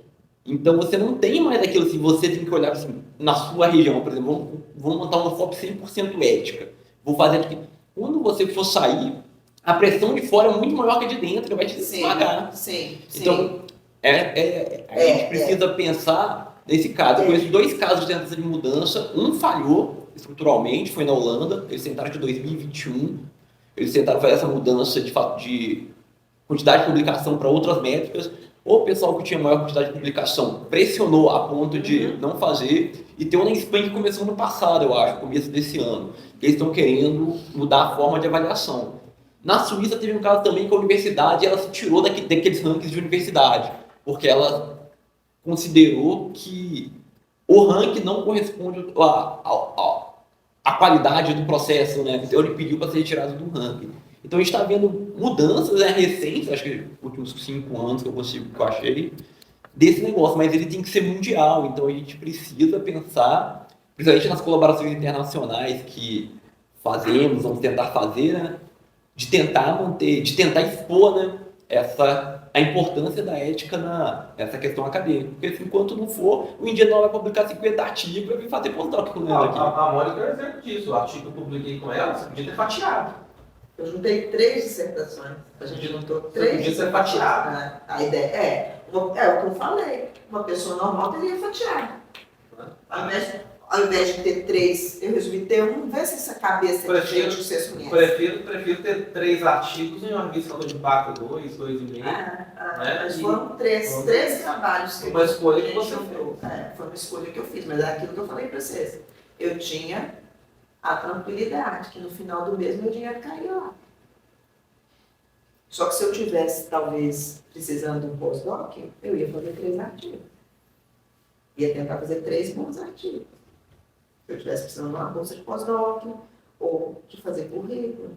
Porque na hora que eu fosse lá para o concurso, o pessoal não ia olhar se a revista tem 13 ou 15, né? É 14 agora. 14 ou 15. Se a revista tem impacto 14 ou 15, ou se ela tem impacto 2. Eles iam contar se era um 3 ou se era 1. Isso fazia diferença. Para mim não fazia, mas para quem está fazendo currículo talvez faça. Então, assim, é uma questão muito, muito subjetiva, sobretudo para vocês que são estudantes, vocês estão numa posição de fragilidade. Eu sei que vocês estão numa posição de fragilidade. Argumentar, né, opinar sobre quem vai ser autor, talvez não passe nem por vocês ainda, mas talvez, o que eu esperaria, por exemplo? A Laura faz com a Vanessa? A Raquel. A Laura chega lá com a Raquel e fala assim, Raquel, você já viu que tem um jeito da gente definir melhor quem são os autores, assim, com um critério um pouco mais objetivo? Como é que eu não entendo lá, devagarzinho, né? Devagarzinho na cabeça da pessoa. Às vezes ela muda um pouquinho, ela pensa, que às vezes aquela nunca pensou, gente. Ela simplesmente nunca pensou. Nunca foi questionada a pensar sobre isso. Da mesma maneira, você chega lá no Aníbal, dá um toque no Aníbal, e assim vai. A Luísa chega no Sérgio, você vai conversando, chega no Leandro, conversa com o Leandro, e assim vai indo. Que aí porque às vezes não é que a pessoa está fazendo por maldade, é que ela nem nunca parou para pensar que podia ter um outro jeito de fazer essas coisas. Igual essa pessoa que me ofereceu, eu não consegui mostrar para vocês, mas está aqui, ó. Eram 12 autores no artigo. Por que ele me ofereceu? Porque provavelmente ele foi formado num lugar que era assim. Ele me pediu para junto dele, para entrar com ele na submissão de um projeto. Tipo assim, você me dá uma força? Claro, dá uma força. Tinha uma parte que cabia a mim, vamos junto. Ele submeteu o projeto, até onde eu sei, estava rendendo 3 artigos. Um tinha mesmo a minha participação, os outros 2 não tinham. Ele se sentiu na obrigação de pôr meu nome. Vocês veem, a lista tem 12 autores. Quantos outros será que são pessoas que também só deram uma força? Eu desconfio de um aqui. Eu vivenciei aqui no FOP isso, né? Eu desconfio de um dessa lista, eu não vou falar de mais outros. Só que esse um pediu para retirar o nome. Eu pedi. Aí, que é aquilo que eu estava falando para vocês, ó, aí vem esse formulário, aí você tem que escrever por que você não quer. Aí eu escrevi justamente fundamentado naquelas 14 atribuições. Aí eu escrevi dizendo que eu não me julgava no direito de pleitear a minha posição como autora naquele artigo, porque eu não tinha contribuído efetivamente com nenhuma daquelas características. Nesse campo aqui, ó, que você põe. Aí você manda, os 12 autores de novo tiveram que concordar, o trem dá trabalho, né, Léo? Aí, ó, os 12 autores tiveram que concordar, eles refizeram a lista de autor e agora põem as atribuições de cada um, de acordo com aquelas nomenclaturas do crédito, tá? Aí pôs tudo aqui e todo mundo no final teve que assinar. Esse campo aqui é a assinatura. Eu dei trabalho pro povo. Ô, Mônica, quando a Springer entrou em contato com você, eles perguntaram se você fizeram algum questionamento no sentido, se você tem preocupação em relação a alguma questão ética envolvendo esse projeto? Não, eles não me perguntaram sobre isso, não. Não me pediram para justificar além do que está aqui no formulário, porque são só questões técnicas. E não fui eu que pedi para retirar, não. Foi o autor principal, que era o corresponding author, né? Ele que pediu para retirar, aí eles mandaram o formulário para ele mandou para todo mundo, eu assinei por último, e aí devolveu para a revista. Então, quer dizer, até você ser honesto, dá trabalho. Dá mais fácil se trabalho, não né? tivesse pedido. Dá mais trabalho do Dá que mais desonesto. trabalho. Até você ser honesto, dá trabalho. Tem isso também, ser honesto dá trabalho. Uhum. Então, às vezes, a gente entende a pessoa só deixar quieto, porque senão vai dar muito trabalho.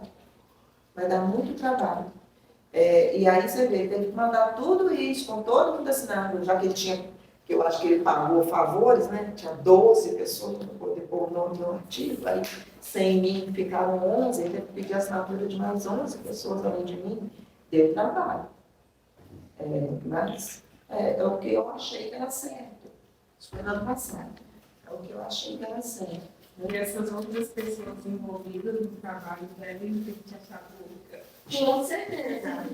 Uma louca. Uma louca que não quer o nome no artigo. Eu, para ser sincera, eu nem sei qual é o fator de impacto da ministra, não. Mas Você entrou no cavalo d'água, não olha dele. nem olhei. Juro para você, eu não olhei se a revista é 12, se é 15, se é 11, se é 1,5. Não sei te dizer. Não, essa dúvida não passou pela minha cabeça. Ô, Mônica, Nem a tentação, né? Porque, né? eu acho assim, nossa, eu teria muitos casos interessantes para contar, só que eu não vou correr o risco porque nós estamos gravando, então eu não vou contar os casos interessantes. Mas o nosso tempo acabou, mas eu queria agradecer profundamente essa discussão que você trouxe. Foi, antes de tudo, gente, eu peço desculpa. Alguém aqui quer fazer algum comentário final? Fiquem à vontade, gente. Eu sei, esse tema é bem sensível, né? Qualquer coisa que me diz, não são de volta, 20 de peso. Qual que é o É próximo verdade. tema? A gente vai fazer depois. De cabeça, não lembro. É o do Marcelo, de propriedade intelectual. Semana, quando a gente voltar de propriedade. Eu queria fazer um comentário rápido. Pode fazer, claro. Eu queria advogar, né, pelo evento, né, que vocês espalhem aí, né, para a comunidade, tá? Porque esse tipo de evento é evento que reúne experiências de anos das pessoas. Às vezes a gente pode pensar, né, eu mesmo tomei uma chamada da Liliane, ela tem essa liberdade de falar comigo. Às vezes eu sempre falo para ela, olha, mas tem isso para fazer, mas tem aquilo. Eu falo, não, mas peraí, você não consegue se organizar, né, para poder ir lá. É uma pessoa. É uma pessoa, né, mais ou menos isso. E aí, assim, eu acabei que eu nem falei isso com ela. Mas eu pensei, de fato, né, sobre o que você falou, e lembrei dos meus planos de pós-graduação na USP, né, onde tinha muitos desses eventos e eu ia. Né, e muitas coisas eu usei para minha carreira inteira. Né? Então, pessoal, muito ter tratado aqui é experiência de anos. Né?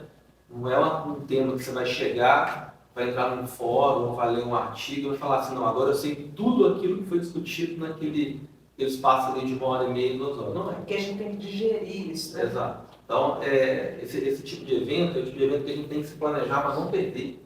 Porque você já sai na frente anos-luz aí, né, de acompanhar esse tipo de discussão, porque o criticismo, a taquara, né, o salto de vara está lá no alto, né? E sempre a gente como o meu orientador de mestrado, primeiro, eu acho que essas coisas, esse tipo de evento, é que faz um programa de pós-graduação, na minha opinião, tá, gente? Esse tipo de evento, que aparentemente é desconexo das nossas linhas de pesquisa, é que faz um programa de pós-graduação ser nota 6, ser nota 7, ser nota de excelência, ser reconhecido internacionalmente. É a formação mais ampla que a gente se permite dar aos nossos alunos, né? Então, isso eu acho que é uma coisa importante. Sempre que houver oportunidade na universidade, a gente deve aproveitar essas oportunidades. Porque a gente só tem a ganhar, eu acho, nesse tipo de evento. E falando sobre essa questão de ética, eu me lembrei do meu ex-orientador de mestrado, e tem a ver com a brincadeira que a gente fez ontem com a novela, né? Que eu perguntei isso, vale tudo? Vale tudo na vida acadêmica, né? Será que a vida é assim mesmo, que vale tudo para a gente ter sucesso? E tem essa discussão rolando, e sempre deve rolar. O meu orientador de mestrado, ele falava assim, todo homem tem seu preço. Ele falava sério isso para ele. Aí ele falou assim, o meu preço em dinheiro é altíssimo. Nenhum homem consegue pagar.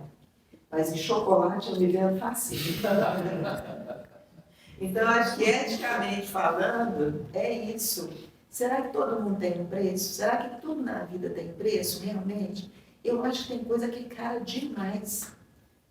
Para alguém me comprar, que nem a doideira de um artigo, alguém vai falar, então ela foi louca de declinar de publicar um artigo. Mas eu acho que não vale o preço. Não vale o preço. Não é um preço em dinheiro, não é nem em dinheiro. É um preço que eu acho que é caro. Então, acho que é o preço da tranquilidade da gente, de você poder chegar no final da sua carreira, como é o meu caso, e olhar para trás com tranquilidade, entendeu? Sem medo, porque eu não enxergo nenhum rabo para trás que alguém pode um dia puxar o fio e acabar descobrindo alguma coisa que eu não quisesse. Eu estou tranquila com relação a isso. O meu lado, vocês podem lá ver. Tudo que está lá é verdade, a mais absoluta verdade.